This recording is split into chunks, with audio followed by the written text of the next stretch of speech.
stock I'm looking at is Walgreens WBA is the ticker. They're getting beat up a lot, guidance and all these things, all kinds of reasons you can dig into on why their revenues and profitability and things have been taken down a bit. These are all short-term problems. It's important to think about. This is Walgreens. So stock's at $10 or so a share right now. I'm going to investigate on kind of the dividend and see how that's going to look. But you got to see strong names getting traded down and look for weakness in the market. It's not maybe when we're looking at investments for 10 and 20 and 30 years, right? If this is a retirement type of long-term holding, you want to make sure your money's going to be in this company, or you're gonna put money in the company. You want to make sure the company's going to be around.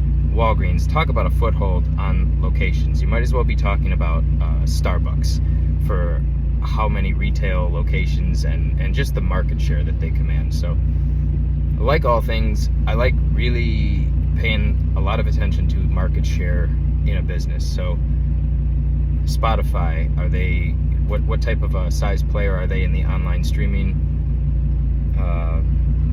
HBO, Netflix, you need to know who's the category leaders in these things. So when it comes to Walgreens and CVS, I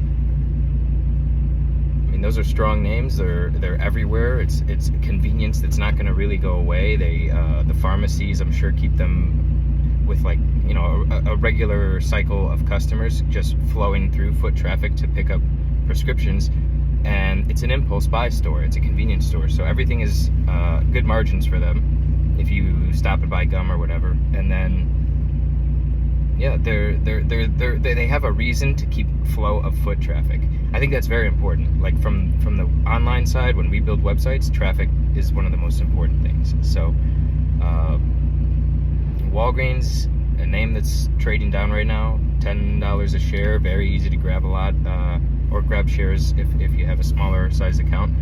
And the dividend, can't look at that right now and think that that's safe, because as they have to adjust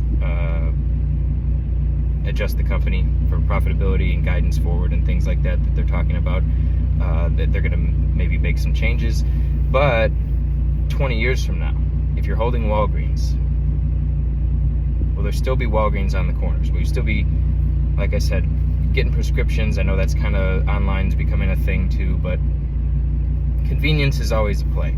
You save people time or money, you got a pretty good business model. And they save people a lot of time by just being a spot that's everywhere.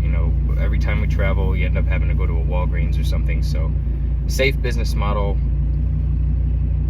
brick and mortar style business model. I think that's a nice thing to mention as far as safety in terms of 20, 30 years. How will the websites and internet and e-commerce and the market change in terms of tech?